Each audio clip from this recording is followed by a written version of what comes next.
வணக்கம். புது புது அர்த்தங்கள் நிகழ்ச்சியில் உங்களை சந்திக்கிறதுல ரொம்ப மகிழ்ச்சி. இன்றைய நிகழ்ச்சியில் பங்கேற்பதற்காக பாட்டாளி மக்கள் கட்சியின் கே பாலு அவர்களும் பாரதிய ஜனதா கட்சியின் வானதி சீனிவாசன் அவர்களும் நம்ம அரங்கத்துக்கு வந்திருக்கிறாங்க. வணக்கம். விவாகரத்து சட்டத்தில் திருத்தம் மேற்கொள்வது, பொது சிவில் சட்டத்தை அமல்படுத்துறது தொடர்பாக மத்திய அரசு 3 வாரங்களுக்குள்ள பதிலளிக்கணும் அப்படின்னு சொல்லி உச்சநீதிமன்றம் நேற்று சொல்லியிருக்குது. இதற்கு நாடு முழுவதும் ஒரே மாதிரியான பொது சிவில் சட்டத்தை அமல்படுத்துறதுக்கு அனைத்து தரப்பினர் மத்தியிலும் ஒருமித்த கருத்து ஏற்பட வேண்டியது அவசியம். அதனுடைய தேவை, உடனடி தேவை இருந்தாலும் ஒருமித்த கருத்து ஏற்பட வேண்டியது அவசியம்னு அமைச்சர் சதானந்த கவுடா சொல்றாரு. பாலு, நீங்க அந்த செய்தியை, அமைச்சருடைய அந்த ஸ்டேட்மெண்ட்டை நீங்க எப்படி பார்க்குறீங்க? அதாவது ரொம்ப பொறுப்போடு தான் அதை அவர் சொல்லியிருக்கிறாரு. ஆனால் அதே சமயத்தில் தற்பொழுது இந்தியாவில் என்ன நடைமுறை பின்பற்றப்படுகிறதோ அதுவே தொடர வேண்டும் என்பதுதான் எங்களுடைய கருத்து. ஏனென்று சொன்னால் இது மிக ஆபத்தான ஒன்று. வேற்றுமையில் ஒற்றுமை என்பதுதான் இந்தியாவினுடைய அடிப்படையாக இருக்கக்கூடிய கோட்பாடு. அந்த கோட்பாட்டை தகர்க்கக்கூடிய வகையில் இது போன்ற முயற்சிகள் ஒரு விபரீதமான நிலைக்கு கொண்டு சென்றுவிடும். இவர்கள் பொது சிவில் சட்டம் கொண்டு வர வேண்டும் என்று சொல்லக்கூடிய செய்தி, இது கிறித்தவர்கள் 2 ஆண்டுகள் பொறுத்திருக்க வேண்டும் விவகாரத்திற்கு என்பதற்காக அதை திருத்த வேண்டும் என்று இந்த வழக்கு. ஆனால் இது காஷ்மீரில் இருக்கக்கூடிய இந்த 370 சரத்து 370 அதை நீக்க வேண்டும் என்ற அடிப்படையில் தான் இது கடைசியாக அது சென்று முடியும். அப்படி பார்க்கின்ற பொழுது ஒரு பேராபத்தை, ஒரு மிகப்பெரிய ஒரு புதிய பிரச்சனையை இந்தியாவிற்கு உருவெடுக்கக்கூடிய ஒரு விஷயம். இந்த நிலையில் இப்பொழுது இருக்கக்கூடிய அரசு 3 வாரங்களுக்குள் இதை முடிவெடுக்க வேண்டும் என்று சொல்லக்கூடிய நிர்பந்தத்திற்கு உட்பட்டு எந்த முடிவையும் இந்த அரசு எடுத்துவிடக்கூடாது. எந்த முடிவையும் இந்த அரசு எடுத்துவிடக்கூடாது. கோர்ட்டுக்கு அப்ப என்ன பதில் சொல்றது? கோர்ட்டுக்கு ஸ்டாண்ட சொல்லணும். எந்த முடிவையும் எங்களால் எடுக்க முடியாது, அரசியல் கட்சிகளை அனைத்தும் ஒருமித்த கருத்தை எட்டும் வரை அதற்கான முயற்சிகளை நாங்க செய்வோம் அப்படிங்கிற பதிலை தான் சொல்லணும். அதைத்தான் லா மினிஸ்டர் சொல்லியிருக்காரு. சரி, சாதாரண அதனால முதல்ல 370 போய் முடியும் அப்படின்னா எந்த விதத்தில் அந்த 2க்கும் சம்பந்தம் அப்படின்னு எனக்கு புரியல. ஏனென்றால் யூனிஃபார்ம் சிவில் கோட், பொது சிவில் சட்டத்தை இந்த நாட்டில் அமல்படுத்தணும் அப்படின்னு சொல்லிட்டு பாரதிய ஜனதா கட்சியினுடைய அடிப்படை கொள்கைகள் இல்லை. இந்த நாட்டில் நம்முடைய அரசியலமைப்பு சட்டத்தை உருவாக்குகின்ற பொழுது எதையெல்லாம் இந்த நாட்டில் வருங்காலத்தில் நம்ம கொண்டு வரணும், சீர்திருத்தம் மாதிரி இல்லை, ஒரு ஒரு ஒரு மிக முக்கியமான குறிக்கோள்கள் மாதிரி டைரக்டிவ் ஸ்டேட் பிரின்சிபல்ஸ் ஆஃப் பாலிசியில் நீங்கள் சொல்லப்பட்ட விஷயம் பொது சிவில் சட்டம். ஆனா இன்னைக்கு கூட 36 இருந்து 51 வரைக்கும் இருக்கு. ஆனா அதுல நிறைய தனிப்பட்ட சட்டங்களுக்கு மட்டும் தான் நீங்க கூடுதல் முக்கியத்துவம் கொடுக்கறீங்க. அது காரணம், மீதி எல்லாத்துக்கும் அது நீங்க கூடுதல் முக்கியத்துவம் கொடுக்க மாட்டேங்கிறீங்க. இல்ல, அது காரணம் என்னன்னு கேட்டா, இந்த மாதிரி பொது சிவில் சட்டம் அப்படிங்கறது ஒரு அரசியல் கட்சியினுடைய கோஷமாக இல்லாமல் அல்லது அடிப்படை கொள்கையாக இல்லாமல், நீங்க இன்னைக்கு பொது நல வழக்கு போட்டிருக்கிறது ஒரு கிறிஸ்தவர். அவர் கேட்டிருக்கிறது, விவாகரத்து வழக்குல கிறிஸ்தவர்களுக்கென்று ஒரு தனியாக ஒரு சட்டம் இருக்கிறதால நாங்க நாட்டில் இருக்கிற மற்றவங்களோட தனிப்பட்டு தெரிகிறோம், எங்களுக்கு அதனால மற்றவங்களுக்கு இருக்கிற மாதிரியான சட்டத்தை எங்களுக்கு கொடுங்க அப்படிங்கிறாங்க. இது ஏதோ கிறிஸ்தவர்களுக்கு மட்டும் இல்லை, சகோதரர் வழக்கறிஞர் அவருக்கு தெரியும். நீங்க தனிப்பட்ட சட்டங்கள்ல எத்தனை தூரம் முரண்பாடுகள். இதுல இப்பவும் நான் சொல்றேன், அதிகமாக பாதிக்கப்படுவது பெண்களாக இருக்கிறார்கள். அது ஹிந்து கார்டியன்ஷிப் ஆக்ட்ல கூட முதல் உரிமை அப்படிங்கறது அப்பாவுக்கு இன்னைக்கு இருக்கு. இதை வச்சுட்டு தனிப்பட்ட இல்ல, விவாகரத்து வழக்குகள்ல மனைவிகளை வெளிக்கு கொண்டு வரதுக்கு அதை பயன்படுத்துறதுக்கு ஒரு கருவியா இன்னைக்கு இருந்துட்டு இருக்கு. சோ அப்போ அம்மாங்கிறவங்க ஒரு செகண்டரி ஸ்டேட்டஸ்ல இருக்கிற சிச்சுவேஷன் இன்னைக்கு இருக்கு. அதனால பொது சிவில் சட்டம் என்பது இந்துக்களுக்கு ஆதரவாகவும் சிறுபான்மை மக்களுக்கு எதிராகவும் இருக்கக்கூடிய விஷயம் இல்ல. இங்க நாட்டில் இருக்கக்கூடிய பெரும்பான்மை இந்துக்களே, அவர்களுக்கும் இதை நல்லது செய்யக்கூடிய ஒரு சட்டமாக நாம பார்க்க வேண்டியது. அடிப்படையில பொது சிவில் சட்டம்ங்கிறது இந்து திருமண சட்டத்தை எல்லாருக்கும் அப்ளை பண்ண போறது இல்ல அப்படிங்கிற பொருள்ல நீங்க சொல்றீங்க. இல்ல, எல்லாத்துக்கும் பொருந்தும் ஸ்பெஷல் மேரேஜ் ஆக்ட். சரி, நீங்க எனக்கு மதம் வேண்டாம், எனக்கு எதுவும் வேண்டாம், எனக்கு ஸ்பெஷல் மேரேஜ் ஆக்ட். அது காரணம் நம்மளோட தமிழ்நாடு. அந்த பொது சிவில் சட்டத்துல இந்த எல்லா கூறுகளும் உள்ளடக்கியதாக இருக்கும். இந்து நடைமுறை மட்டுமே இருக்காது. அது இந்து நடைமுறை இல்லைங்க, அதுதான் தப்பு. இந்து நடைமுறை மட்டுமே சந்தேகத்தை கிளியர் பண்ணிட்டு ரொம்ப தெளிவா அப்ப clear அவர் சொல்ற பண்ணிக்கோங்க. ஆபத்து இல்லங்கறத அவர் இல்ல. திரும்ப போய் கேட்க நிச்சயமா இல்ல. இதுல ரொம்ப நல்லது நீங்க இந்த கேள்வி கேட்டது. நிறைய பேர் என்ன நினைச்சிட்டு இருக்காங்க, யூனிஃபார்ம் சிவில் கோட் அப்படின்னா ஹிந்து நடைமுறையை கிறிஸ்தவர்களும் இஸ்லாமியர்களும் பின் இல்லைங்க. இந்த நாட்டில் அது இல்லங்கறத தெளிவா இல்ல, சொல்லுங்க. அது கிடையாது. எல்லா கூறுகளையும் உள்ளடக்கிய பொது சிவில் சட்டம் எல்லா உருவாக்கப்படும். விஷயத்தையும் உள்ளடக்கி எது இன்றைய சூழ்நிலைக்கு பொருத்தமாக அனைவரையும் ஒரே மாதிரியான பாவிக்கக்கூடிய சூழ்நிலைக்கு எது பொருத்தமா இருக்கோ அதுதான் யூனிஃபார்ம் சிவில் கோட். சரி, 44வது பிரிவு இந்திய அரசமைப்பு சட்டத்தின் பிரிவு 44 டைரக்டிவ் பிரின்சிபல்ஸ்ல சொல்லுது. அதுக்கப்புறம் பொது சிவில் சட்டம்னா இந்து நடைமுறையை மட்டுமே எல்லாருக்குமா பொதுவானதாக மாற்ற போறது இல்ல, எல்லா கூறுகளையும் உள்ளடக்கி தான் அது இருக்க போகுது அப்படின்னு சொன்னதுக்கு அப்புறம் அதுல ஆபத்து என்ன இருக்கு? அதாவது ஒரு நாகரிகமான சமூகம் அனைத்து சமூகங்களுக்கும் ஒரே மாதிரியான சட்டத்தை கொண்டு வருவதுதானே இறுதி இலக்காக இருக்க முடியும். ரொம்ப நல்லது. இது ரொம்ப ஆரோக்கியமான விவாதம். இந்த சட்டம் என்பதை தாண்டி எல்லோரும் எளிதாக புரிந்து கொள்ளக்கூடிய எந்த இடத்திற்கு இது கொன்று சேர்க்கும் என்ற வகையில் ஒரே ஒரு உதாரணத்தை மட்டும் நான் இப்போ சொல்கிறேன். இப்போ நம்ம 3 பேர் உட்காந்துருக்கிறோம்.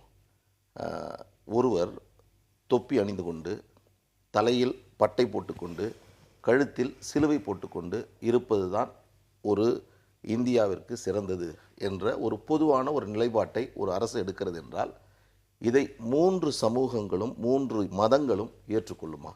நான் கேட்குறேன். இந்துத்துவா சிலுவை அணிந்து கொள்ள வேண்டும் என்ற ஒரு நிபந்தனையை ஒரு பொது சிவில் சட்டம், ஏனென்றால் இந்துக்கள், கிறிஸ்துவர்கள், இஸ்லாமர்கள் இவர்கள் மூவரையும் ஒன்றிணைக்கக்கூடிய வகையில் இதை நாம் இப்படித்தான் செய்தாக வேண்டும், ஒன்றோடு ஒன்று சமரசம் செய்து கொண்டுதான் இதை ஒரு பொதுவான நிலைப்பாட்டை எடுக்க வேண்டும் என்று சொன்னால் அதை நாம் இங்கே இருக்கக்கூடிய பாஜகவிலிருந்து வந்திருக்கிற காரணத்தினால் சகோதரியிடம் கேட்குறேன், இதை இந்துத்துவா ஏற்றுக்கொள்ளுமா? இந்துத்துவா இதை விட இன்னும் அதிகமாகவே ஏற்றுக்கும். ஏன்னா இந்த உலகத்து நாடுகளுக்கெல்லாம் சகிப்புத்தன்மையோட ஒரு மிகப்பெரிய ஒரு உயர்ந்த லட்சியமா இருக்கிறது ஹிந்துத்துவா. அதனால இதை வெறும் விபூதிக்குள்ள அடைக்கிற வேண்டாம். அதனால நீங்க சொல்ற மாதிரி எந்த ஒரு நாட்டில் எடுத்துட்டா கூட அங்க எல்லாருமே தங்களுடைய மதங்களை பின்பற்றுவதற்கு மத சுதந்திரம் இருக்கிறது. ஆனா சட்டம்னு வரும்போது, குறிப்பாக சிவில் சட்டம்னு வரும்போது இந்த மாதிரி ஆர்குமெண்ட் எல்லாம் மற்ற நாட்டுல இல்ல. அந்த நாட்டில் இருக்கிற சிவில் சட்டத்தை தான் எல்லாரும் ஃபாலோ பண்றோம். அங்க போயிட்டு எனக்கு ஷரியத் சட்டம் இருக்கு அப்படின்னு சொன்னா கூட இன்னைக்கு மேலை நாடுகள் ஒத்துக்கொள்றது இல்ல. அங்க ஃபாலோ பண்றதுக்கு நம்ம ரெடியா இருக்கோம். இங்க என்ன பிரச்சனைன்னு கேட்டா எல்லா விஷயத்தையும் ஏதாவது அது மத ரீதியாக ஒரு பிளவுபடுத்தி ஆதாயம் பண்ண முடியுமாங்கிற எண்ணம் எல்லாத்துக்கிட்ட இருக்கிறதா அந்த சிக்கல் காரணம். எல்லோருக்கும் அது இப்ப எங்களுக்கு மட்டும் இல்ல, உங்ககிட்ட அது இருக்குங்கிற மாதிரி அதுதான் சொல்லிட்டேன். ஹிந்துத்துவாவோட உயர்ந்த லட்சியம் அது. யாரு இந்த நாட்டுல தான் அதெல்லாம் நடக்கும். யார் வேணாலும் கேள்வி கேட்கலாம். எல்லாத்தையுமே விட்டுரும். இந்துத்துவா எல்லாருமே நம்ம சிலுவை அணிந்துட்டு போங்க, எல்லாமே விட்டுருங்க, சிவில் சட்டத்தை பிறகு மாற்றிக்கொள்வோம். ஒரு நாள் நடக்குமா? நாங்கள் அதுதான் இந்தியா. இதனால் இந்த கருத்திற்காக மட்டும்தான் மிக அடக்கத்தோடு நாம் சொன்ன செய்தி என்ன, இது மிக மிக மோசமான பின்விளைவுகளை ஏற்படுத்தக்கூடிய ஒரு முயற்சி, ஆபத்தானது, இந்தியா என்ற இறையாண்மைக்கு ஒற்றுமைக்கு பங்கம் விளைவிக்க. ஒரு பொது சிவில் சட்டம் சமூகத்தை பிளவுபடுத்தும், பொது சிவில் சட்டம் சமூகத்துக்கு ஆபத்தை உருவாக்கும் அப்படின்னு சொன்னா அரசமைப்பு சட்டத்தினுடைய வழிகாட்டும் நெறிமுறைகள் டாக்டர் அம்பேத்கர் அப்ப எதுக்காக அதெல்லாம் அரசியலமைப்பு சட்டம் வழிகாட்டக்கூடிய நெறிமுறைகள் நிறைய இருக்கிறது. மது இல்லாத ஒரு நாட்டை உருவாக்க வேண்டும் என்பதெல்லாம் இருக்கிறது. முதல்ல அதற்கு கவனம் செலுத்தும். ஒரு பண்பட்ட ஒரு சமூகமாக மாறி, ஒரு அறிவு சார்ந்த சமூகமாக மாறி, அதற்கு பிறகு செய்ய வேண்டியது நல்ல கல்வி, சுகாதாரம், மருத்துவம் இவையெல்லாம் தர வேண்டும் என்று சொல்லக்கூடிய மற்றவையெல்லாம் ஒதுக்கி வைத்துவிட்டு பேராபத்தை ஏற்படுத்தக்கூடிய இதை கையில் எடுப்பது என்பது நாட்டிற்கு நல்லதல்ல என்பதுதான். பொது சிவில் சட்டம் அப்படிங்கிறது இந்த நாட்டில் இருக்கக்கூடிய அனைத்து மக்களை உள்ளடக்கியது. அதனாலதான் சட்ட அமைச்சர் ரொம்ப தெளிவா சொல்றாரு, இது எங்களுடைய நாங்க தனிப்பட்ட முறையில பெரும்பான்மையோட மக்கள் எங்களுக்கு ஆதரவு கொடுத்திருக்காங்க ஆட்சி அமைக்க, எங்களோட கொள்கைகளை நிறைவேற்றுங்கிற எண்ணத்துல கூட அவர் சொல்லல. நேற்று வரைக்கும் சதானந்த கவுடா சொல்ற வரைக்கும் உங்களுடைய தேர்தல் அறிக்கைகளாகட்டும், இதற்கு முன்னால் உள்ள விஷயங்களாகட்டும், அதை வலியுறுத்தி தானே பேசுனீங்க. அப்ப கருத்தொற்றுமை பற்றி நீங்க எதுவுமே பேசல. நான் என்ன சொல்றேன், ஒரு பொறுப்புள்ள அரசாங்கம் அப்படின்னு வரும்போது நிச்சயமா இந்த மாதிரி விஷயத்தை பேசுறது ஆரோக்கியமா பாருங்க. நீங்க அரசு பேசுறது ஆரோக்கியமா, அது ஆரம்பத்திலேயே சொல்லிட்டாரு. நான் அதுதான் சொல்றேன், ஆரோக்கியமான விஷயம் எங்களுக்கு மக்கள் மேண்டேட் கொடுத்திருக்காங்க. எங்களோட கொள்கைகள்ல நாங்க நிறைவேற்றுறதுக்கு மக்கள் ஆதரவு கொடுத்திருக்காங்க, ஆட்சி கொடுத்திருக்காங்க. நாங்க செய்வோம் அப்படின்னு சொல்லல. வாங்க இந்த விஷயத்தை பத்தி எல்லாருமே ஓப்பனா டிஸ்கஸ் பண்ணி எது இந்த நாட்டுக்கு நல்லதோ அதை செய்யணும் அப்படின்னு நினைக்கிற இந்த அரசாங்கத்தை நாம இந்த விஷயத்துல பாராட்டணும். அதாவது 370 இருந்தாலும் சரி, இதா இருந்தாலும் சரி, பொது சிவில் சட்டமா இருந்தாலும் சரி, அயோத்தியில் ராமர் கோயிலா இருந்தாலும் சரி, எல்லாவற்றையுமே நம்ம விவாதிப்போம்னு மட்டும்தான் உங்க தேர்தல் அறிக்கையில சொல்லியிருக்கீங்க. இல்ல, நான் என்ன சொல்றேன், நிறைவேற்றுவோம்னு சொல்றேன். அதற்கான வழிமுறைகள் அப்படிங்கறத நாங்க ரொம்ப எங்களோட பேலட் பேப்பர்ல மட்டுமே வச்சுட்டு நாங்க முடிவு பண்ணல. வாங்க சேர்ந்து இதை நம்ம நிறைவேற்றுவோம் அப்படிங்கறதுக்காக சொல்றோம். எனக்கு இன்னொரு சந்தேகம். நீங்க 44வது பிரிவு அரசமைப்பு சட்டத்தின் 44வது பிரிவு டைரக்டிவ் பிரின்சிபல்ஸ்ல உண்டான இதை பற்றி பொது சிவில் சட்டம் கொண்டு வரணும்னு சொன்னதை பேசுறீங்க. அதுக்கு முந்தினது 43A வந்து நிர்வாகத்துல ஒரு வாழ்க்கை நடத்துவதற்கு போதுமான ஊதியம் எல்லாருக்கும் உறுதி செய்யப்படணுங்கிறது இருக்கு. கல்வி பத்தி பேசுறோம். நிர்வாகத்துல தொழிலாளர்கள் பங்கேற்பதற்கான சட்டங்களை கொண்டு வரணும்னு இருக்கு. அதை பற்றி நிறைய இருக்கு. அதாவது ஒரு விஷயத்தை புரிஞ்சுக்கோங்க, ஒரு கட்சியுடைய அடிப்படை கொள்கை அப்படின்னு வரும்போது டெஃபினட்டா எதெல்லாம் தங்களுடைய ஆதாரமாக சொல்றோமோ, மக்கள் கிட்ட இது எங்களோட ஐடியாலஜின்னு சொல்றோமோ, நிச்சயமா அதுல ஒரு எம்பசிஸ் எல்லா கட்சிகளும் கொடுப்பாங்க.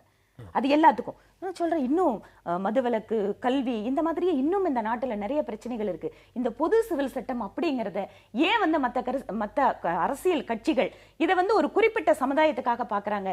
இதை குறிப்பாக வழக்கறிஞரா இருக்கிறாரு, பெண்களுக்கு ரொம்ப ரொம்ப பாதிப்பை ஏற்படுத்தக்கூடிய நிறைய சிவில் சட்டங்கள் இந்த நாட்டுல இருக்கு. வாழ்க்கை நடத்துவதற்கு தேவையான குறைந்தபட்ச ஊதியம் எல்லாருக்கும் கிடைக்கணுங்கிற மாதிரி விஷயத்தை நடைமுறைப்படுத்துவதற்கு முன்னாடி பண்பாட்டு ரீதியான விஷயங்களுக்கு அதிக முக்கியத்துவம் கொடுக்கணும். காரணம் இப்ப ஏதோ பிஜேபி இந்த அறிக்கை கொடுத்து நீங்க இத வந்து டிஸ்கஷன் கேட்கல.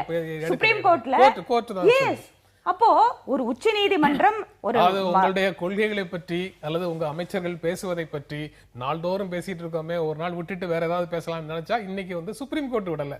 கரெக்ட். இந்த நாட்டுல நீங்க எல்லாம் விரும்பலன்னு சொன்னா கூட நாங்க சொல்ற விஷயத்துக்கெல்லாம் ரொம்ப முக்கியத்துவம் சுப்ரீம் கோர்ட் விடல.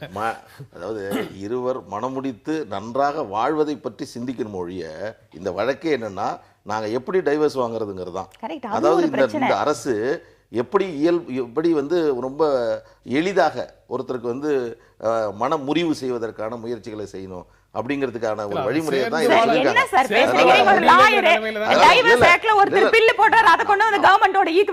என்ன சார் நியாயம்? அதாவது விவாகரத்து வழக்குல 2 வருஷம் காத்திருத்தல் அப்படிங்கறது நீதிமன்றமே நிறைய நேரத்துல இல்ல. நான் ஒரு இயற்கை நீதிக்காக சொன்னாங்க, நீங்க அதை விட்டுருங்க. ஐயா சொன்னாரு, நீங்க சொன்னது மருத்துவம், வேலைவாய்ப்பு, அவர்களுக்கான உத்தரவாதம், இதையெல்லாம் கவனம் செலுத்துவதுதான் அடிப்படையான மனிதனுடைய தேவை. அதை விட்டுட்டு மனமுறிவு என்பதை மட்டும்தான் சொன்னா இதுல அரசியல் எதுவும் இல்ல. இல்ல அரசு இது கோர்ட்டோட விஷயத்தை நம்ம இன்னைக்கு டிஸ்கஸ் பண்ணிட்டு இருக்கோம். இதுல கோர்ட்ல சொல்லிருக்காங்க. ஆனா அது வந்து மனமுறிவு சேர்ந்து வாழ முடியல அப்படிங்கிற நிலைமையில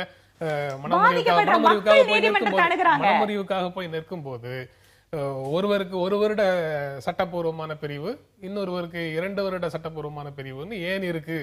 அதையெல்லாம் யூனிஃபார்ம் ஆக்குறதுல என்ன பிரச்சனை? ஒரே மாதிரியா கொண்டு வருவதில்லை. தனக்கு ஏற்பட்ட பிரச்சனையை தர்க்க ரீதியாக பொது பிரச்சனையாக மாற்றக்கூடிய முயற்சி இது.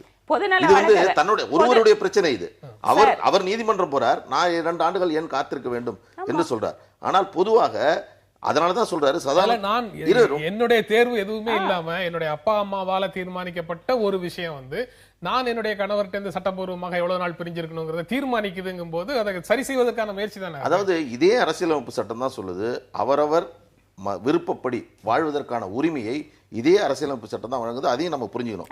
எந்த மதத்தோடோ எந்த சமூகத்தோடோ எந்த சமூக பின்னணியோடோ ஒருவர் வாழ்கிறாரோ அதே நிலையை அவர் தொடர்வதற்கான அனைத்து உரிமைகளையும் இந்த அரசு வழங்கணும் என்பதையும் அரசியலமைப்பு சட்டம் மிக தெளிவாக. பாதிக்கப்பட்ட ஒரு கிறிஸ்தவர் எனக்கு ஏன் இந்த வேறுபாடுன்னு கேள்வி கேட்கிறாரு. அதுதான் இங்க முக்கியமான விஷயம்.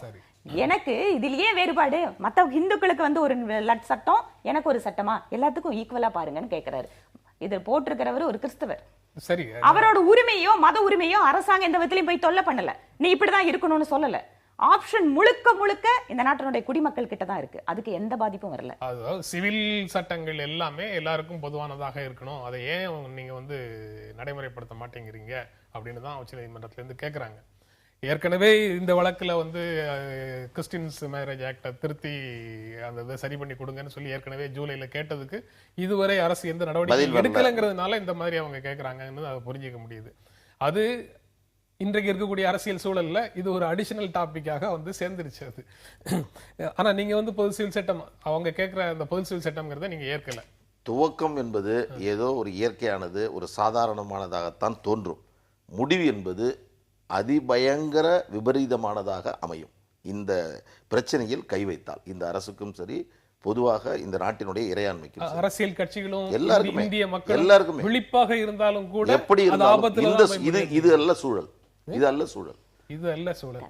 தவறு. அதாவது சிவில் சட்டங்கள் அப்படிங்கிறது வெறுமனே ஒரு சிலுவை அணிந்துக்கிறதோ இல்லை தலையில அதுக்காக மட்டும் இல்லை. நீங்க நிறைய விஷயங்கள் மதத்தோட அடிப்படையில் நடக்கின்ற பொழுது இதனுடைய பாதிப்புகள் நான் முன்னாடியே சொன்ன மாதிரி அது சிறுபான்மை மதத்துக்கு மட்டும் இல்லை, ஹிந்துக்களுக்கும் இருக்கு. நிறைய கோடிஃபிகேஷன்ல நம்ம சேஞ்சஸ் ரிஃபார்ம்ஸ் கொண்டு வர வேண்டியிருக்கு. காலம் மாறிட்டு இருக்கு. ஒரு காலத்துல விவாகரத்து அப்படிங்கிறத குடும்பங்கள் வித்தியாசமா ஐயோ கோர்ட்டுக்கு போறதா அப்படிங்கறதெல்லாம் மாறி இன்னைக்கு அவருக்கு தெரியும் ஒரு கோர்ட் இருந்த இடத்துல இன்னைக்கு நம்ம 4 கோர்ட் வச்சோம் கூட்டம் போடல. இல்ல அதெல்லாம் மாறி இருக்குல்ல. இது நீதிமன்றத்துல இருக்கக்கூடிய வழக்குகளோட நிலைமை அதெல்லாம் அந்த நீதிமன்ற வழக்குகள் அப்படிங்கிறதுக்காக மட்டும் இல்ல, மக்களுடைய எண்ணிக்கை அதிகரிக்குது. ஒரு குறிப்பிட்ட விஷயத்தை பற்றி மக்களுடைய பார்வை மாறிட்டு இருக்கு. இந்த மாதிரி நேரத்துல இதுல இருக்கக்கூடிய அத்தனை விஷயங்களை சரி பண்றதுக்கு, எல்லாத்தையும் சரியாக ஈக்குவலா பாக்குறதுக்கு சட்டத்துக்கு ஒரு வழி வேணுமா வேணாமா? இதுல பெரும் பாதிப்பு வரும். மனசுக்குள்ள வேற ஏதோ வச்சுட்டு வேற ஏதோ பேச வேண்டியது இல்ல. சிவில் சட்டங்களை பொறுத்த வரைக்கும் உலகம் முழுக்க இருக்கிற நாடுகளுக்கு பொதுவான விஷயத்தை ரொம்ப நல்லா வந்து குறிப்பாக ரொம்ப ரொம்ப மத நம்பிக்கை இருக்கக்கூடிய நாடுகள்ல கூட சிவில் சட்டம் போதும்னு சொன்னா எல்லாரும் கவனம் தான் இருக்காங்க. அங்க எல்லாம் ஃபாலோ பண்ணல, எந்த சிக்கலும் இல்ல. நிலைமையில இந்தியா இல்லீங்க, அதுதான் யதார்த்தம். இன்னொரு சொல்றேன், இப்ப கூட சகோதரி சொன்னாங்க ஒரு கருத்தொற்றுமைன்னாங்க. ஒரே ஒரு கூட்டம் கூட்டுங்க, இந்துத்துவ அமைப்பை சார்ந்தவர்களும் இஸ்லாமியர்களும் கிறிஸ்தவ மத தலைவர்களையும் உள்ளே அழைத்து பொது சிவில் சட்டத்தை எப்படி உருவாக்குவதுன்னு பேசிட்டு அவங்கள வெளியில வர சொல்லுங்களேன். பிறகு நம்ம முடிவெடுப்போம். உருவாக்கக்கூடிய இடத்தில் இந்துத்துவ எண்ணம் கொண்ட, நான் தப்பா எடுத்துக்க கூடாது, அப்படிப்பட்ட சிந்தனை உடையவர்களாக இருக்கக்கூடிய பாஜகவினர் ஒரு புது சிவில் சட்டத்தை கொண்டு வந்தாலே அது உள்ளபடியே ஏற்றுக்கொள்ளக்கூடியதாக இருக்காது. அது மனரீதியாகவே அதில் எத்தனை விதமான உள்ளர்த்தங்கள் இருக்கிறது, எத்தனை விதமான காரியங்களை இதில் உள்ளே புகுத்துகிறார்கள். அப்படி ஒரு முடிவுக்கு யாரும் சரியான முடிவா இருக்க முடியாது. அனுமானத்தின் அடிப்படையில் அதான் தெளிவா சொல்றேன். இந்த 3 பேரையும் உள்ளே உட்கார வைத்து இப்ப நீதிமன்றம் சொல்லிடுச்சுல்ல, ஒரே ஒரு கூட்டத்தை நடத்திட்டு வெளில வாங்கலாம். இதுக்காக அவர் வந்து உண்மையாகவே இந்த மாதிரியான ஒரு மாற்ற ரிஃபார்ம்ஸ் கொண்டு வரணும் அப்படின்னு நினைக்கிறவங்க சிறுபான்மை சமுதாயத்துல நிறைய இருக்காங்க. இதுல குறைஞ்சபட்சம் அரசியல் கட்சிகள் உள்ள புகுந்து குழப்பாம இருந்தா சரியா இருக்கும். ஏன்னா ஐயோ உனக்கு அது நடக்குது, ஐயோ உனக்கு இது நடக்குது. சோ உண்மையாகவே பாதிக்கப்பட்ட மக்கள் அவர்கள் தங்களுக்குள்ள ஒரு மாற்றம் கொண்டு வரணும்னு நினைச்சா கூட மத்த புற சக்திகளுடைய இன்ஃப்ளூயன்ஸ் அப்படிங்கறதா இதுல நிறைய அதிகமா சொல்ல வேண்டியது வந்து இந்துத்துவ கட்சிகளுக்கு. இப்போ நீங்கள் சகோதரி சொன்னது அரசியல் பண்ணுறதுக்காக சில பேர் பண்ணுறது இருக்குங்கன்னு சொல்கிறாங்கல்ல, அந்த மதத்தை பயன்படுத்தி அதில் அதிகமாக பயன்படுத்த வேண்டியது சொல்ல வேண்டியது யாருன்னா நான் முன்னாடியே சொல்லிட்டேன். ஹிந்து கோடிஃபிகேஷன்லயும் லாஸ்லயும் நிறைய ரிஃபார்ம்ஸ் கொண்டு வர வேண்டியது நானே சொல்றேனே. ஆனா நாடாளுமன்றத்துல அதுதான் காரணம் என்னன்னு கேட்டா மனசுக்குள்ள ஒண்ண வெச்சுக்கிறது, அதுக்கப்புறம் வெளியில பேசும்போதெல்லாம் அதே தான் காரணம் அப்படிங்கன்னா நாடாளுமன்றத்திலயும் சட்டமன்றங்கள்லயும் பெண்களுக்கான இடஒதுக்கீடு தொடர்பாக ஒரு அழுத்தத்தை கொடுக்கறதுக்கு அரசியல் கட்சிகளும் தயாரா இல்ல, நீதிமன்றங்களும் தயாராக இல்லையோ அப்படிங்கிற ஒரு உணர்வும் சேர்ந்தே வருது. இதுக்கெல்லாம் ஒரு அழுத்தம் கொடுக்கக்கூடிய அனைவரும் அதுக்கு கொடுக்கறது இல்லையோங்கிற எண்ணமும் சேர்ந்தே வருது. அது நாங்களுமே அதை வந்து பார்த்துட்டு இருக்கோம். பாராளுமன்றத்துல எல்லா பெண்களும் ஒன்னா நிக்கிறாங்க, எல்லா சட்டம் வரணும்னு நினைக்கிற எல்லா அரசியல் கட்சிகளும் ஆதரவு கொடுக்குறாங்க. ஆனா சட்டம் மட்டும் வரவே மாட்டேங்குது. இந்தியால ஆன்லைன் வர்த்தகம் அதிகரிச்சு வருது, இணைய வர்த்தகம் அதிகரிச்சுட்டு வருது. அது இப்ப மருந்து விற்பனையிலையும் தொடங்கி இருக்குது. அதற்கு எதிர்ப்பு தெரிவிச்சு நாடு முழுவதும் 8 லட்சம் மருந்து கடைகள் அடைக்கப்பட்டிருக்குது. 40 லட்சம் ஊழியர்கள் வேலை நிறுத்த போராட்டத்தில் ஈடுபட்டு இருக்காங்க. தமிழ்நாட்டில் மட்டும் 40,000 மருந்து கடைகள் அடைக்கப்பட்டிருக்கின்றன அப்படின்னு ஒரு செய்தி. பாலு, நீங்க தான் சொல்லுங்க, நீங்க இணைய வர்த்தகத்துக்கு. அதாவது ஆன்லைன் வர்த்தகமே மிக மோசமானது, மிக மிக தவறான ஒரு கான்செப்ட். ஏன்னா ஒரு இங்கு மரபு சார்ந்த ஒரு வியாபார உத்திகளை ஒதுக்கி வைத்துவிட்டு ஆன்லைன் வர்த்தகம் என்பது, இந்தியா என்பது உலக வர்த்தக சந்தையில் மிகப்பெரிய ஒரு இடம். பல கோடி மக்கள் கொண்ட இந்த இடத்தில் தங்களுடைய பொருட்களை, தங்களுடைய வணிகத்தை இந்தியாவில் செய்ய வேண்டும் என்று உலகமே துடித்து கொண்டிருக்கக்கூடிய வேளையில் ஆன்லைன் என்பதை எந்த விதத்திலும் ஏற்றுக்கொள்ள முடியாது. அதையும் தாண்டி மருந்து என்கிற இந்த விஷயத்தை பொறுத்தவரையில் அத்தியாவசியமாக எந்த மருந்து கொடுக்க வேண்டும் என்பது மருத்துவருடைய அந்த அவருடைய பிரிஸ்கிரிப்ஷனுக்கு உட்பட்டு தான் அதை செய்ய வேண்டும். அதுல எனக்கு சந்தேகம் வருது. அது மருத்துவர் கொடுக்கக்கூடிய பிரிஸ்கிரிப்ஷன் படிதான் மருந்து கடைகள்ல மருந்துகள் கொடுக்கப்படுகிறதா? அதுவும் ஒன்று. ஆனால் இன்னொன்று, இன்னைக்கு எந்த ட்ரக் வேணுமானாலும் இன்னைக்கு நீங்க ஆன்லைன்ல பண்ணீங்கன்னா நாளைக்கு உங்களுக்கு வந்து சேர்ந்துடும் என்பது நிலைமை என்பது மிக மோசமானது. ஆனால் இதில் இன்னொன்றை புரிந்து கொள்ள வேண்டும். மருந்துகள் இன்றைக்கு அந்த அடக்க விலைக்கு உரிய விலைக்கு அந்த கட்டுப்பாடோடு விற்கப்படுகிறதா என்றால் இல்லை. 40% 50% கூடுதலாக இன்றைக்கு மருந்துக்கு பணம் கொடுத்து வாங்கக்கூடிய நிலைமை இருக்கிறது. இதை மாற்ற வேண்டும். இதை தவிர்த்து இதை தடுப்பதற்காக மக்களும் என்ன நினைக்கிறார்கள், எனக்கு கம்மியா கிடைக்குது, ஏன் இதை தடுக்கிறீர்கள் என்றுதான் மக்கள் பெரும்பான்மையாக நினைக்கிறார். ஆனால் இது வழிமுறை அல்ல. இது வேறு இடத்திற்கு கொண்டு சென்று விடும். நீங்க எப்படி ஆன்லைன் வர்த்தகத்தை பொறுத்த வரைக்கும் அரசாங்கம் புதிதாக ஒரு கொள்கையை உருவாக்கணும் அப்படிங்கிறதுக்காக அதற்கான வேலைகள் இருக்காங்க. ஏனென்றால் கடந்த வாரம் ஈரோட்டில் நம்முடைய வர்த்தகத்துறை அமைச்சர்கிட்டும் இந்த பிரச்சனை பேசும்போது சொன்னாங்க, ஆன்லைன் ட்ரேடிங் அப்படிங்கிறத பொறுத்த வரைக்கும் நம்ம இது வரைக்கும் அதில் ரொம்ப கவனத்தை செலுத்தலை சென்ஸ் ஒரு வால்யூம் ஆஃப் பிஸ்னஸ் அப்படிங்கிறத ஒன்று பாதிப்புக்குள்ளாகிறதோ இல்லை மக்கள் அதுக்கு ஆதரவு கொடுத்ததோ. ஆனால் இன்று சூழ்நிலை மாறி வருகிறது. அப்போ ஒரு அரசாங்கம் நிறைய விஷயங்களை நீங்க பார்க்க முடியும். ஒரு இறக்குமதி அப்படிங்கிறது ஒரு எக்ஸாம்பிளோடவே தான் சொன்னாங்க. ஸ்டீலுக்கு ஆன ஸ்டீல் இங்க சைனாவோட ஸ்டீல் வந்துச்சு, மார்க்கெட்டை விட ரொம்ப குறைச்சு கிடைச்சது. அதனால எங்களோட ஸ்டீல் எல்லாம் விற்பனை ஆகலைன்னு சொல்லி இந்திய ஸ்டீல் உற்பத்தியாளர்கள் சொன்ன உடனே 2 தடவை அதுக்கான இறக்குமதி வரியை அதிகரிச்சு நம்மள பேலன்ஸ் பண்ணாங்க, நம்ம நாட்டில் கிடைக்கிற ஸ்டீல் படி. ஆனா இதுவே இன்னொரு புறம் கட்டுமான சங்கத்தை சார்ந்தவர்கள் இந்த தொழிலில் ஈடுபட்டிருக்கூடிய அந்த துறையெல்லாம் கேட்டாங்க, இதே இந்தியாவில் கிடைக்கிற இந்த ஸ்டீலுக்கு நாங்க 20 ரூபா விலை ஜாஸ்தி கொடுக்குறோம், சைனா அதை விட குறைச்சு கொடுக்கும் போது எங்களுக்கு மிகப்பெரிய ஒரு அளவில் சீப்பா மெட்டீரியல் கிடைக்குது. இந்த சீப்பா மெட்டீரியல் கிடைக்கும் போது எங்களால் வீடுகளை குறைச்ச ரேட்ல கொடுக்க முடியும். வீடு வாங்க முடியாத ஏழைகளுக்கு ஒரு பலன் கிடைக்கிறத நீங்க ஏன் இதை தடுக்கிறீங்க அப்படின்னு கேட்பாங்க. அதனால அரசாங்கம் எந்த ஒரு முடிவு எடுத்தாலும் பேலன்ஸ் பண்ணி தான் பண்ணணும். அதாவது வியாபாரிகளுடைய நலனுக்கு உதவி செய்யறதுக்காக தான் அவங்க இறக்குமதி. இல்ல, நான் அதுதான் சொல்றேன். நீங்க நம்ம நாட்டுல இது ஒரு ஆஸ்பெக்ட் எக்ஸாம்பிளுக்காக சொன்னது. ஒரு பக்கம் நம்ம நாட்டில் இருக்கக்கூடிய பயன்பாட்டாளர் கன்சியூமர்ஸ் ஒரு பக்கம், நாம மக்களுக்கு யாரு சீப்பா கொடுக்குறாங்களோ அது அவங்களுக்கு நல்லதுதான், குறைச்ச விலையில ஒரு பொருள் கிடைக்கிறது. ஆனா அதே சமயம் நம்ம நாட்டில் விவசாயிகளை காப்பாற்றணும், தொழிலாளர்கள் எந்த செக்டர்ல அதிகமா இருக்காங்களோ அவங்க வேலை இழந்துராம பாத்துறணும். அரசாங்கம் ஒரு பேலன்ஸ்ட் அப்ரோச் தான் ஒவ்வொரு விஷயத்திலையும் பண்ணி ஆகணும். ஏனென்றால் இந்த உலகமயமாக்கல நம்ம தனியா நின்ற முடியாது, நாமளும் சேர்ந்துதான் பண்ணோம். WTOல நம்ம கையெழுத்து போட்டோம், எந்த பொருளையும் நம்ம ஆன்டி டம்பிங் போட்டு ஓரளவு கண்ட்ரோல் பண்ண முடியும். அதனால ஆன்லைன் வர்த்தகத்தை பொறுத்த வரைக்கும் அரசாங்கம் தன்னுடைய இதுக்கான கட்டுப்பாடுகள் மற்ற அத்தனை சாத்தியக்கூறுகளையும் ஆராய்ந்து வருகிறது. டெஃபினட்டா நான் முன்னாடியே சொன்ன மாதிரி வாங்கக்கூடிய கன்சியூமர்ஸ் நேரடியாக சில்லறை வர்த்தகத்துல அந்நிய நேரடி இல்லன்னு சொல்லிட்டு ஆன்லைன் வர்த்தகம் மூலமாக நீங்க பின்புறம் வழியாக நிச்சயமா அதற்கான வாய்ப்புகளை அரசாங்கம் கொடுக்காது. டெஃபினட்டா இந்த ஆன்லைன் வர்த்தகத்தை பொறுத்த வரைக்கும் கூடிய சீக்கிரமே ஒரு சட்டத்தை உருவாக்குவதற்கு அரசாங்கம் வேலை செஞ்சுட்டு இருக்கு. கொடுக்காது அப்படிங்கிற நம்பிக்கையோட அவங்க சொல்றாங்க. இல்ல, அதை தாண்டி இந்த போராட்டத்தை உடனடியாக முடிவுக்கு கொண்டு வரணும். இது ஒரு அத்தியாவசியமானது, ஒவ்வொரு மணித்துளியும் மிக மிக முக்கியமானது உயிர் பாதுகாப்புக்காக. அப்படி இருக்கின்ற பொழுது இந்த மருத்துவத்திற்கான இதற்கான வேலை நிறுத்தம் என்பது ஒரு ஆபத்தானது. அதனால அரசு எல்லா போராட்டங்களிலும் நடப்பதை போன்று வேலை நிறுத்தம் நடப்பதை போன்று இதையும் பார்த்து கொண்டு இருந்து விடக்கூடாது. உரிய உத்தரவாதத்தை சம்பந்தப்பட்டவர்களுடன் பேசி இந்த போராட்டத்தை முடிவுக்கு கொண்டு வர வேண்டும். மதச்சார்பின்மைக்கு அதிகரிக்கிறது ஆபத்து, இதை தடுப்பதற்கு முற்போக்கு சக்திகள் ஒன்றுபட வேண்டும் அப்படின்னு பாட்டாளி மக்கள் கட்சி நிறுவனர் டாக்டர் ராமதாஸ் நேற்று ஒரு அறிக்கை கொடுத்திருக்கிறாரு. மதச்சார்பின்மைக்கு ஆபத்து அதிகரிக்குதா அப்படிங்கிறது ஒரு கேள்வி. எனக்கு அதுக்கு முன்னாடி ரொம்ப அடிப்படையான கேள்வி இந்த முற்போக்கு சக்திகள்னா யாரு அப்படின்னு ஒரு கேள்வி இருக்கு. அதாவது இது போன்ற மத பிரச்சனையை கையில் வைத்துக்கொண்டு அதன் மூலமாக அரசியல் ஆதாயம் தேடுவதும் மற்ற மதத்தினரை துன்புறுத்துவதும் என்னுடைய மதம்தான் சிறந்தது என்று சொல்லக்கூடிய கருத்துகளிலிருந்து மாறுபட்டு பேசக்கூடிய ஒரு முற்போக்கானவர்களுடைய சமூகத்தினுடைய வளர்ச்சி போக்கை முன்னெடுக்கக்கூடியவருடைய ஒரு செயல்பாடு தான். மதம் பற்றி பேசுபவர்கள் பின்னால் எடுத்துட்டு போறவங்க நிச்சயமா அது அப்படித்தான் கொண்டு சென்று மதத்தை பற்றி பேசுறவங்க மட்டும்தானா சாதி அதுல கிடையாதா? கண்டிப்பா எல்லாமே. அதாவது இப்ப நீங்க என்ன சொல்றீங்கன்னா எந்த ஒரு விஷயமும் இன்னைக்கு அமித்ஷா கூட திருச்சிக்கு திருச்சியா இதுக்கு வந்திருந்தார். மதுரை. மதுரைக்கு வரும்பொழுது அவர் ஒரு கருத்தை சொன்னார்.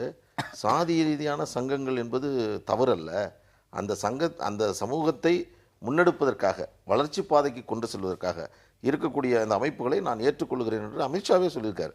அந்த அடிப்படையில் பார்க்க போனால் சாதிய சங்கங்கள் வளர்ச்சிக்கான பாதைக்கு கொண்டு சென்றால் அது ஆரோக்கியமானது. அதை விடுத்து இது போன்ற காரியங்களில் செய்கின்ற பொழுதுதான் அது பிரச்சனைக்கு. இந்த முற்போக்கு சக்திகள்னா நீங்க தமிழ்நாட்டில் யாரெல்லாம் ஐடென்டிஃபை பண்ணுவீங்க? பொலிட்டிக்கல் பார்ட்டின்னு பாக்குறீங்களா இல்ல தனி மனிதர்கள்னு பாக்குறீங்களா? நீங்க குறிப்பா கேட்டீங்கன்னா நான் லிஸ்டே ஒண்ணா உங்களுக்கு தந்துடுறேன், யார் யாரெல்லாம் முற்போக்காளர்கள் அப்படிங்கிற விஷயத்தை ஒரு பட்டியலா நாங்க வந்து கொடுத்துடுறோம். என்ன ஒரு செய்தினா இதுல சொல்ல, அப்போ வந்து இதுல பாஜக அல்லாத அனைவரும் அப்படின்னு பொருளா? இங்க இருக்கிறது எல்லாமே வந்து அறிக்கையில முழுக்கம் பாரதிய ஜனதா கட்சியை மதச்சார்பின்மைக்கு ஆபத்து உருவாக்கக்கூடிய அமைப்பாக அறிக்கை முழுக்க சொல்லுது. அதாவது ஒரு விஷயத்தை புரிஞ்சுக்கணும், ரொம்ப நான் தெளிவானது. பாஜக என்றால் ஒரு மதவாத சக்தி, ஒரு மதத்தை சார்ந்து அதை முன்னெடுத்து வைக்கக்கூடிய ஒரு இயக்கம் என்ற போர்வையிலிருந்து மாற்றி மோடி அவர்கள் தேர்தல் களத்தை காண்கின்ற பொழுது தன்னை இந்தியாவை முன்னெடுத்து வளர்க்கக்கூடிய ஒரு நபராக தன்னை காட்டிக்கொண்டார். எந்த இடத்திலும் மதம் என்ற விஷயத்தையோ மத சார்புடைய கருத்துக்களையோ அது தொடர்பான நபர்களையோ தன் அருகிலே வைத்துக் கொள்ளாமல் மிக தெளிவாக தேர்தல் களம் கண்டார். அதில் மக்கள், பெரும்பான்மையான மக்கள் அதை நம்பினார்கள். ஏனென்றால் மிகப்பெரிய அளவில் வளர்ச்சி பாதையில் இந்தியா இல்லாத போது இல்ல, அதனாலதான் அந்த கேள்விக்கே வரல. இல்ல நான் சொல்லிடுறேன், அது முடிந்த அவங்களோட இல்லையான்னு நான் கேட்கவே இல்ல. நான் சொல்லிடுறேன், தயவு செய்து இதை அரசியலுக்காக இதை பேசுறீங்கன்னா தயவு செய்து விவாதமாகவே இதை எடுத்துக்கொள்ள வேண்டாம். நான் என்னை பொறுத்தவரையில இந்த மதம் தொடர்புடைய விஷயத்தை பாஜக ஆட்சிக்கு வந்த பிறகு நான் வந்து ஒரு ஆரோக்கியமான அவர்களுக்கு ஆலோசனை, விமர்சனங்கிறதை தாண்டி ஆலோசனையா சொல்றேன், மிக மிக முக்கியமானது. இல்லை, எனக்கு ஒரு சந்தேகம், நீங்க சொல்றதுல ஒரு சந்தேகம் எனக்கு நினைவுக்கு வருது. இப்போ பழைய நிகழ்வு தான் நினைவுக்கு வருது, அதை சந்தேகமாக கேட்கிறேன். 1999 இதே மாதிரி ஒரு சூழல் வரும்போது வாஜ்பாய் வந்து இந்தியாவை ஒளிரும் இந்தியாவாக கொண்டு போவாருங்கிற நம்பிக்கையில நீங்க ஆதரிக்கிறீங்க. 2004 அந்த நம்பிக்கை பொய்த்து போகுது. அதுக்கப்புறம் நீங்க 10 வருடமாக அதை பத்தி கவலைப்படல. 2014 மீண்டும் வந்து மோடி வளர்ச்சி பாதையில இந்தியாவை கொண்டு போவார்னு நம்பிக்கையோட நீங்க எங்க மருத்துவர் ஐயாவுடைய அறிக்கையில வாஜ்பாயை பத்தி சொல்லியிருக்காரு.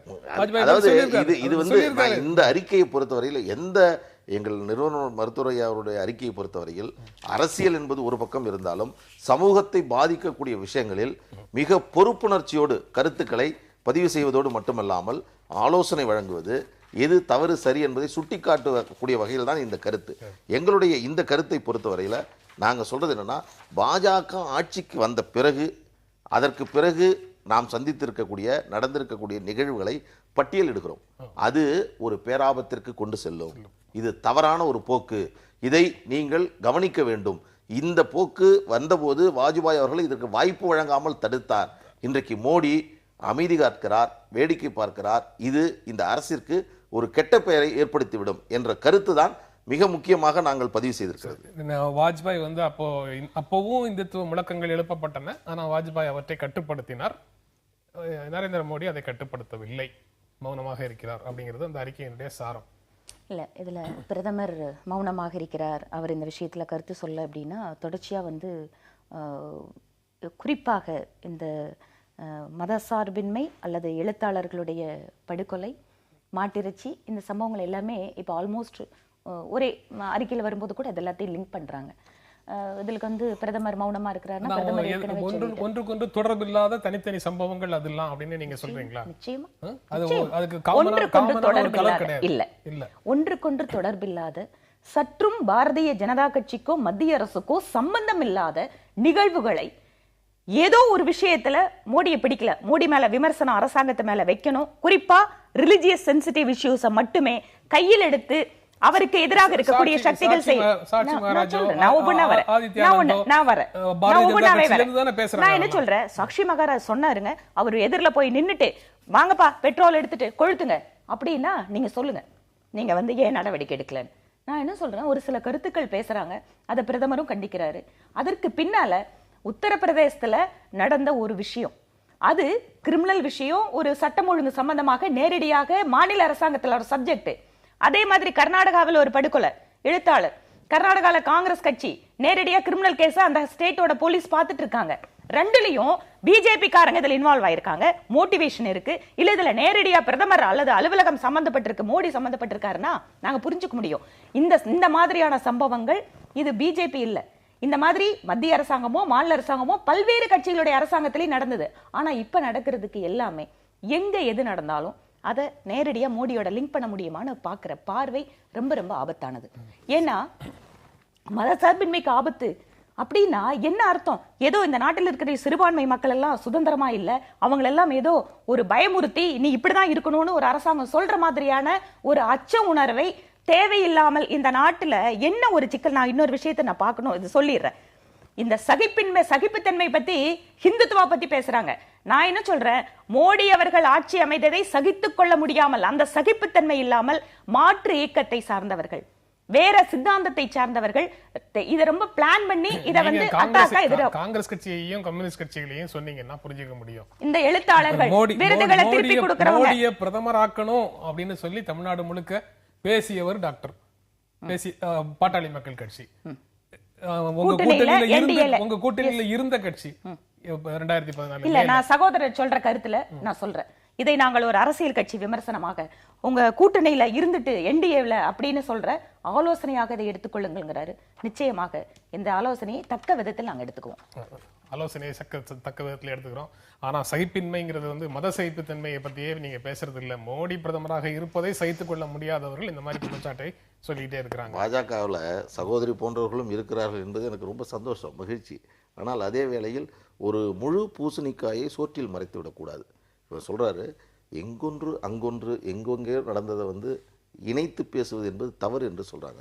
ஆனால் பாஜகவில் இருக்கக்கூடிய மத்திய அமைச்சர்களே இந்த விஷமத்தனமான கருத்துக்களை பரப்பக்கூடிய செய்திகள் வருகிறதா இல்லையா? மற்றவர்களை கட்டுப்படுத்துவது வேண்டுமானால் மோடிக்கு கஷ்டமாக இருக்கலாம். ஆனால் சக அமைச்சர்கள் அவர்கள் செய்யக்கூடிய, அவர்கள் சொல்லக்கூடிய கருத்துக்களை எப்படி அவர் பார்த்து கொண்டு இருக்க முடியும்? நீங்க சொல்றீங்க இப்ப பிரச்சனை வந்தது, யாரை அழைத்து பேசுகிறார்கள்? உங்களை தானே கூப்பிட்டு இருக்கிறார்கள். காங்கிரஸை கூப்பிட்டாங்களா? இடதுசாரிகளை கூப்பிட்டார்களா? இந்த பிரச்சனையை பொறுத்தவரை இன்னைக்கு சொல்லுங்க, இன்றைக்கு விருதுகளை திருப்பி வழங்கக்கூடிய ஒரு பிரச்சனை, இது இந்த ஒரு அரசிற்கு கொடுக்கக்கூடிய இது ஒரு சமிஞ்சை. இதை நாம் புரிந்து கொள்ள வேண்டும். இது மக்கள் மத்தியில் மக்கள் உணர்வு எந்த அளவில் இருக்கிறது என்பதை தெரிந்து கொள்ள வேண்டும். அவர் மருத்துவரையாவுடைய அறிக்கையில் சொல்றார், அறிவு சார்ந்த பண்பட்ட சமூகத்தின் பிரதிநிதிகளிடமிருந்து வெளிப்படும் எதிர்ப்பு என்பது அனைத்து தரப்பு மக்களின் காணப்படும் கொந்தளிப்பின் அடையாளம் என்பதை புரிந்து கொள்ள வேண்டும். மிக தெளிவா சொல்றார். அதனால இது வந்து அரசியல் சார்போட இது தயவு செய்து இந்த விவாதத்தையோ இந்த கருத்தையோ நீங்கள் பார்க்க தேவையில்லை. எங்களுக்கு இப்போ நான் ஒண்ணு சொல்றேன், வட மாவட்டங்கள்ல நம்ம சகோதரரோட பாட்டாளி மக்கள் கட்சி பலமான கட்சி, நாங்க உள்ளாட்சி உறுப்பினர்கள். சரிங்க, ஓகே, நீங்க அப்படியே சொல்லுங்க. இவர்கள் இருக்கக்கூடிய குறிப்பாக, அதாவது இவர்கள் எல்லாத்துக்கும் பொதுவான கட்சின்னு சொன்னாலும் வன்னிய சமுதாயத்தை சார்ந்த மக்கள் அதிகமாக ஆதரிக்கக்கூடிய கட்சியாக இருக்கு. அங்க தலித்துக்கு எதிராக எந்த ஒரு நிகழ்வு நடந்தாலும் அதுக்கு பாமக தான் காரணம் அப்படின்னு சொன்னா அவரால் ஒத்துக்க முடியுமா? அப்படிதான் நடக்குது. நீங்க வேணா இல்லன்னு சொல்லுங்க, நாங்க சந்தோஷப்படுறோம். நீங்க குறைஞ்சபட்சம் இந்த அரங்கத்திலாவது அப்படி அல்ல. நிச்சயமா இருக்காதுங்க, இருக்கிறதுக்கு வாய்ப்பு இல்ல. ஏன் தெரியுமா? நான் சொல்றேன், தலித்துகள் மீதான வன்முறை அப்படிங்கிறது ஒரு குறிப்பிட்ட அரசியல் கட்சியோ குறிப்பிட்ட சங்கமோ நேரடியாக ஈடுபடாத வரைக்கும் தனிப்பட்ட காழ்ப்புணர்வின் காரணமாக, தனிப்பட்ட பிரச்சனையின் காரணமா ரெண்டு சமுதாயத்துக்கு நடுவில் பிரச்சனை வந்தா கூட அங்க பாதிக்கப்படுறது அப்படிங்கிறது இவர்களோட பேரா இருக்கு. அப்ப வருத்தப்படுறாருல்ல, பாருங்க அப்படி நடந்தா கூட எங்க பேரை சொல்றாங்கன்னு. நான் அதே திருப்பி சொல்றேன், இந்த நாட்டில் மத மோதல்கள் எங்காவது அங்கொன்றும் இங்கொன்றுமாக சில கிரிமினல் வழக்குகள் ரெண்டு பேத்துக்கும் சம்பந்தம் இல்லாம நடக்கும் போது கூட மோடி தாங்க காரணம், மோடி அரசாங்கம் தாங்க காரணம். இது என்னங்க நியாயம்? அது தெரிந்தோ தெரியாமலோ அவரை வந்து பேச விடாம ரெண்டையும் சேர்த்து கிளப் பண்றீங்க, parallel பாக்குறீங்க. அதுல இல்ல, நான் வந்து அவருக்கு அந்த உதாரணம் என் மனசுல இருக்கிறத சொல்றேன். சரி, ஆனா அது அங்க வந்து தலித்துகளுக்கும் முஸ்லிம்களுக்கும் அங்க வந்து மோதல்கள் வரல, தலித்துகளுக்கும் வேறு சமூகத்தினருக்கும் அந்த இடங்கள்ல மோதல் வரல. அங்க குறிப்பாக அது தனிப்பட்ட விரோதங்களாக இருந்தாலும் கூட அது ஒரு கட்டத்தை தாண்டி வன்முறையாக போறதுக்கு ஏதோ ஒன்று அவர்களுக்கு துணை நிற்குது. அந்த துணை நிற்கிற விஷயம் பாட்டாளி மக்கள் கட்சியினுடைய சில பிரச்சாரம் காரணமா அப்படிங்கிறது ஒரு விவாதத்துக்குரிய விஷயம். அதே மாதிரிதான் நீங்க அப்படி ஒரு விவாதத்துக்கு வந்தீங்கன்னா இதுதான் என்னுடைய பதில். ஏனென்றால் ஒரு சிறுபான்மை மக்கள் தாக்கப்படுகிறார்கள் அப்படின்னு சொன்னா அதில் நேரடியாக ஒரு மத்திய அரசாங்கமோ அல்லது பாரதிய ஜனதா கட்சியினுடைய கட்சியோ கட்சியை சார்ந்த அமைப்புகளோ நேரடியா இந்த விஷயத்துல துவேஷத்தோட இதை பண்ணாங்கன்னு சொல்லுங்க. நாங்க அந்த ஆதாரம் வருகின்ற பொழுது அதை நாங்க கேட்போம், நிச்சயமா அதுக்கு நடவடிக்கை எடுப்போம். ஆனா அப்படி இல்லாம குடுக்கல் வாங்கல் தகராறு, திருட்டு கேஸ், இதுல கூட ஒரு முஸ்லீம் பாதிக்கப்பட்ட மோடி தாங்க காரணம். இது நியாயம் இல்லைன்னு நீங்க விருதுகள் விஷயத்துல கூட விருதுகளை திருப்பி கொடுத்தவர்களுடைய பின்னணியை சேர்த்துதான் நீங்க பார்க்கணும். வெறுமனே எழுத்தாளர் நாங்க கூட நீங்க யாருடைய பின்னணியையும் சேர்த்து பாருங்க. விசாரணை கமிஷன் போடுங்க. அவர்களுக்கு பின்னால இருக்கக்கூடிய அரசியல், இந்த நாட்டில் இருக்கக்கூடிய அனைத்து மக்களையும் காப்பாற்றுவதற்கு மோடி உறுதி பூண்டிருக்கிறார். நீங்க அதுல எந்த மாற்று கருத்து சமரசம் கிடையாது. அது ஹியர்சேல எந்த விதமான ஆதாரமும் இல்லாம அவர் அந்த அரசியலை கொண்டவர் இந்த அரசியலை கொண்டவர்னு யார் மேலேயாவது பழி போடுவது புதிதல்ல. அரசியல் களத்துல புதிதல்ல. அத ஆளும் தரப்புல இருக்கிறவங்க செய்யறதும் புதிதான விஷயம் இல்ல. அது இல்ல பிரச்சனை. ஆனா நீங்க திருட்டு கேஸ் ஒரு சாதாரண நிகழ்வு அப்படின்னு சொல்றீங்களா, அதற்கு பின்னால மாட்டிறைச்சிக்கு எதிரான ஒரு பிரச்சாரத்தை பாரதிய ஜனதா கட்சி நடத்தலையா? நான் கேக்குறேன், அமைச்சர்களும் நாடாளுமன்ற உறுப்பினர்களும் எம்எல்ஏக்களும் அங்க எக்ஸ்போர்ட் பண்ற எம்எல்ஏ கூட அங்க அந்த பிரச்சாரத்தை நடத்தல. நான் ஒண்ணு சொல்றேன், இந்த ஒரு விஷயம் ஒரு சிங்கிள் இன்சிடென்ட் நடக்குது, தனிப்பட்ட சம்பவங்கள் நடக்கின்ற பொழுது அதை வெறுமனே அந்த தனிப்பட்ட சம்பவமாக கருதாமல் இதை சற்றும் சம்பந்தம் இல்லாத ஒரு அரசியல் கட்சி ஒரு இயக்கம் அப்படின்னு சொல்லி குற்றச்சாட்டு வருகின்ற பொழுது அதை அந்த குற்றச்சாட்டு ஆதாரம் இல்லைன்னு சொல்றதுக்கு எங்களுக்கு பேசுறதுக்கு வாய்ப்பு இருக்குமா இருக்காதா? தாராளமா இருக்கும்ல. அந்த ஆதாரம் நாங்க சொல்லக்கூடிய அந்த குற்றச்சாட்டுகளுக்கு மறுப்பு சொல்லிச்சு நாங்க சொல்றோம், உடனே அதுக்கு இன்னொரு அரசியல் கட்சி பதில் சொல்லுது, அதுக்கப்புறம் உங்களை மாதிரி மீடியாக்கள் அது விவாதத்துக்கு எடுக்கிறீங்க, அதனால பிரச்சனை பெருசாகுது. ஆமாங்க, நீங்க பிரச்சனை ஓரளவுக்கு முடிஞ்சு போனா கூட அதை விடுறது இல்லையா? வாங்க ரெண்டு பேரும் உட்கார்ந்து பேசுங்க அப்படின்னு எல்லாம் கூப்பிடுறீங்க. எல்லா விஷயத்தையும் ஒதுக்கி வச்சிருங்க. இப்ப இந்த ஜம்மு நாங்க பேசுறதுதான் எல்லாத்தையும், அதாவது என்னன்னா ஆட்சிக்கு வருகின்ற வரை அதிகமா பேசணும், ஆட்சிக்கு வந்த பிறகு நாங்க பேசுறது மட்டும் இல்ல நீங்களும் பேசக்கூடாது என்ற மனோபாவம் தான் இது. ஏன்னா மோடி அவர்கள் மிகச்சிறந்த ஒரு பிரச்சார உத்தியின் மூலமாகத்தான் ஆட்சிக்கு வந்தார். அதனால அதிகமா பேச சொல்லுங்க, அப்பதான் விமர்சனங்களை உங்களை நோக்கி வரும். இப்ப நான் இன்னொன்னு சொல்லிடுறேன், காஷ்மீர்ல அந்த ரஷீத் என்று சொல்லக்கூடிய சட்டமன்ற உறுப்பினரை அந்த சட்டமன்றத்திலேயே மாட்டிறைச்சி விருந்து வைத்தார். அவரை அடித்தவர்கள் யார்? அந்த சட்டமன்ற விடுதிக்குள் நீங்க சகோதரி என்ன சொன்னாங்கன்னா எங்கெங்கயோ நடந்தது, நீங்க அதை அடித்தவர்கள் பாஜகவினுடைய சட்டமன்ற சரி, அவர் வீட்ல மாட்டிறைச்சி விருந்து வச்சிருக்காங்க, ஏன் கொண்டு வந்து சட்டமன்றத்துல வைக்கிறாரு? நான் சொல்லக்கூடிய செய்தி என்ன புரியுங்க. நிகழ்ச்சி நிறைவு செய்ய இடத்துல இருக்கிறோம். நான் இன்னொரு எனக்கு ஒரே ஒரு சந்தேகம், அந்த ஒரு சந்தேகத்தோட நிறைவு செய்யலாம். உங்களுடைய கருத்து என்னன்னு சுருக்கமாக ஒரு வார்த்தையில சொல்லுங்க, ஒரு வரியில சொல்லுங்க. அதுக்கப்புறம் நான் என்னோட சந்தேகத்தை கேட்கிறேன், நிகழ்ச்சி நிறைவு செய்யலாம். நீங்க சொல்ல விரும்புறது ஏதாவது இருக்கா? அதாவது இதற்கு அடுத்து அதே மாதிரி தாத்திரியில நடந்த சம்பவம், இது எல்லாமே நாங்க சொல்லக்கூடிய சம்பவத்துக்கும் எக்ஸ்பிளனேஷன் வந்திருக்கு. என்ன சொல்றாங்க நீங்க இல்ல அது ரைட், நீங்க அதுக்கும் டைரக்டிவ் பிரின்சிபல்ஸ் 48 பிரிவு அந்த விஷயத்துக்கு நான் போல அதுல இருக்கு. எனக்கு உண்டான சந்தேகம் அது prohibiting the slaughter of cows and calves and other milch and draught cattle அப்படின்னு இருக்கு. இந்த நாட்டுல other milch and draught cattle அப்படின்னு 48வது டைரக்டிவ் பிரின்சிபல்ஸ் இருக்கு. இதுல பசுவதை சட்டம் அப்படிங்கறது பசுவை பத்தி இருக்கிற மாதிரியே பிற கறவை மாடுகளும் இருக்கு, draught cattle இருக்கு. அப்ப இன்னைக்கு இருக்கிற சட்டத்தைப்படி, ஆனா நீங்க அதை முழுமையாக சொல்ல மாட்டேங்கிறீங்களோங்கிறது உங்களுக்கு அந்த கவலை எல்லாம் வேண்டாம். ஏன்னா இன்னைக்கு இருக்கிற சட்டத்தைப்படி இது ஏதோ பாரதிய ஜனதா கட்சி புதுசா கொண்டு வந்த சட்டம் இல்ல.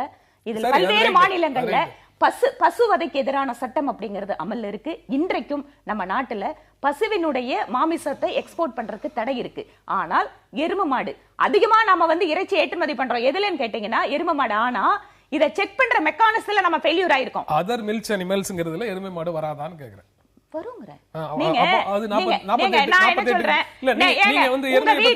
உங்க வீட்ல கிரகப்பிரவேசம் பண்றீங்க, நீங்க பசுமாட்டை கூட்டிட்டு வந்து கிரகப்பிரவேசம் பண்ணுவீங்களா? இல்ல எனக்கு மாடுனா எனக்கு எருமை மாடு வேணும்னு எருமை மாட்டை கூட்டிட்டு வரீங்க. மக்களோட உணர்வுங்கிறது வேறங்க. கவு தவிர cows cows and other milk and draught cattle அப்படின்னு டைரக்டிவ் பிரின்சிபல்ஸ் சொல்லுது. அரசாங்கம் இதை பற்றி இப்போதைக்கு இருக்கிறது பசு மட்டும்தான். நீங்க பசுவை பற்றி மட்டும் பேசுறீங்க. டைரக்டிவ் பிரின்சிபல்ஸ்ல உண்டான மீதி விஷயத்தை பத்தி, மற்ற விஷயத்தை பத்தி எங்களோட கட்சியினுடைய கருத்து நாங்க டெஃபினட்டா சொல்லுவோம். இப்ப இறுதியாக அவர் அத்வானியினுடைய மிக நெருங்கிய நண்பராக இருந்த சுஜீந்திர குல்கர்னி இருக்கார்ல, அவர் மீது ஊத்தப்பட்ட அந்த கருப்பு சாயம் இருக்கு, மிக மோசமான இந்த ஆட்சியின் செயல்பாடு மீது ஊற்றப்பட்ட கருப்பு சாயமாக இந்த அரசு எடுத்துக்கொண்டால் இந்த பிரச்சனைகள் எதிர்காலத்தில் வருவதற்கான வாய்ப்பே இல்லை. இந்த நிகழ்ச்சி மத நல்லிணக்கங்கிறது எல்லாத்துக்கும் சேர்ந்து பொறுப்பானது. இந்த நிகழ்ச்சியில பங்கேற்று உங்களுடைய கருத்துக்களை பகிர்ந்து கொண்டதற்கு எங்கள் நெஞ்சார்ந்த நன்றி. மீண்டும் சந்திப்போம். நன்றி, வணக்கம்.